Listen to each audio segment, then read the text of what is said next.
Say again, please. And after 5 minutes, fly heading detach position. Bravo e Olá, seja bem-vindo. Aula fundamental. Forças aerodinâmicas. Basicamente a aula que vai dar a base para toda a aerodinâmica. Ah, mas a Karen fala isso em todas as aulas. Sim, eu sei.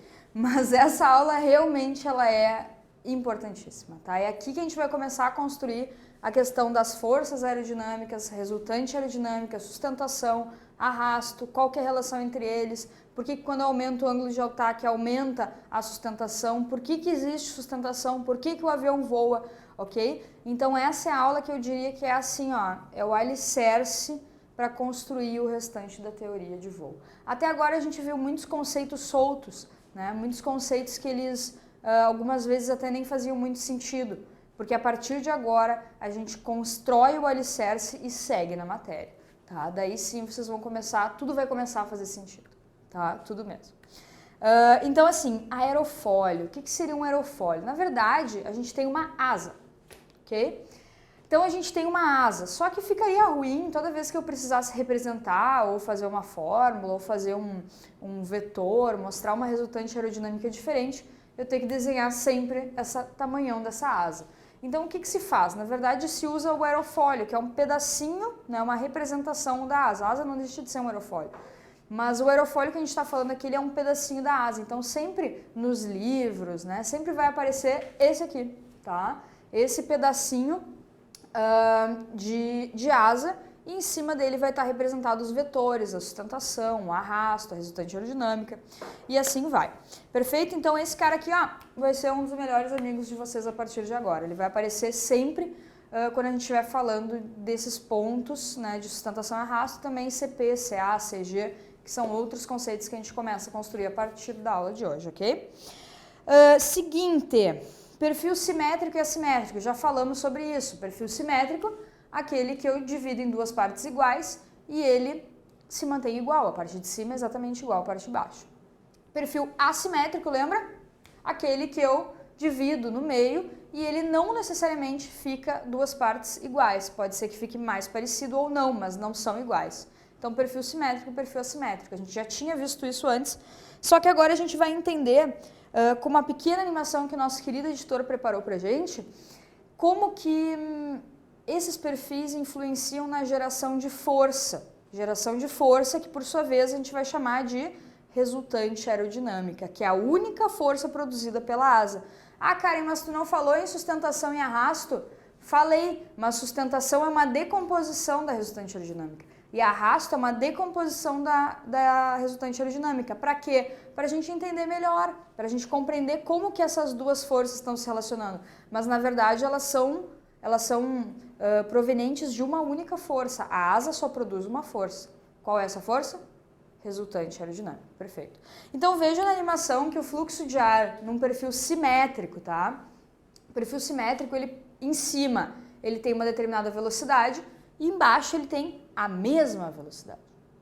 Então, se eu tenho velocidades iguais, eu tenho pressões iguais. Lembra a equação da continuidade do teorema de Bernoulli? Não muda nada. Se a velocidade é a mesma, a pressão dinâmica associada a essa velocidade é a mesma, e a pressão estática associada a essa velocidade também é a mesma.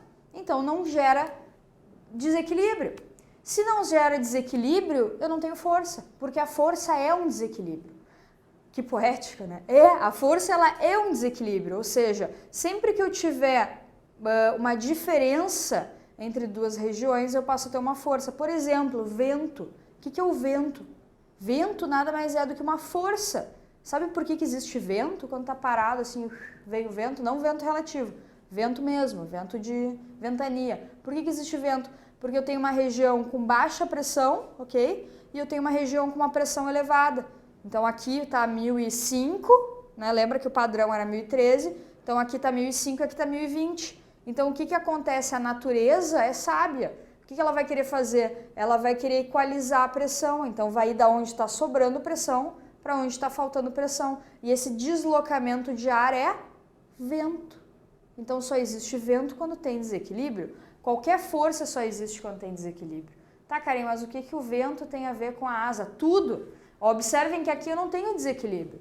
A velocidade que está passando em cima, o ar, e a velocidade que está passando embaixo, ele é exatamente igual. Observem, ó, mesma coisa. O fluxo de ar que está em cima e o fluxo de ar que está embaixo. Os pontinhos, eles estão se deslocando exatamente igual, ok? Observem a diferença agora. Um perfil assimétrico, bota aí, editor.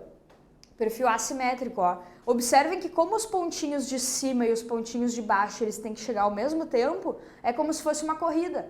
Então, se o pontinho de cima ele tem que percorrer uma distância maior no mesmo tempo, ele vai ter que dar um pique maior, ele vai ter que acelerar mais, ok? Então, em cima eu vou ter uma velocidade maior.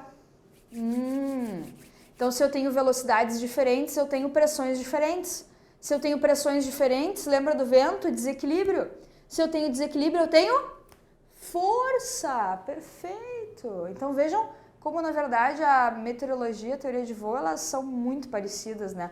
Porque elas lidam com isso, elas lidam com propriedades do ar, só que a diferença é que a meteorologia vai aplicar isso ao clima, né?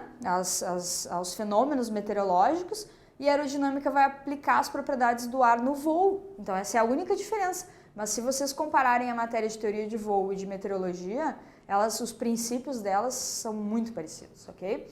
Então, observem. Esse perfil assimétrico, ele acabou gerando, então, uma força direcionada para cima. Por que para cima? Porque se o fluxo de ar de cima passa mais rápido, lembra, quanto mais rápido, maior a pressão dinâmica e menor a pressão estática. E embaixo o contrário. Então, ele está desequilibrado exatamente ao contrário. A parte que está no intradorso embaixo da asa, e a parte que está no extradorso, parte de cima da asa. Perfeito.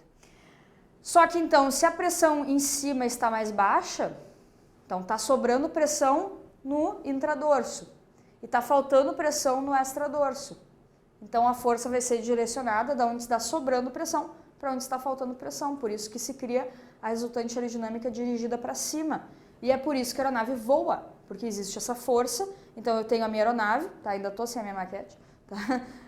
Ainda tenho lá a minha aeronave, eu tenho o peso da aeronave para baixo e eu tenho essa resultante aerodinâmica para cima. E é esse vetor, é essa força que vocês estão conhecendo agora, tá? Pelo amor de Deus, faz amizade com esse negócio, porque ele vai ser muito, muito, muito importante, tá? É o que faz a aeronave, de fato, voar. Say again, please. And after 5 minutes, fly heading VTAC position, Bravo.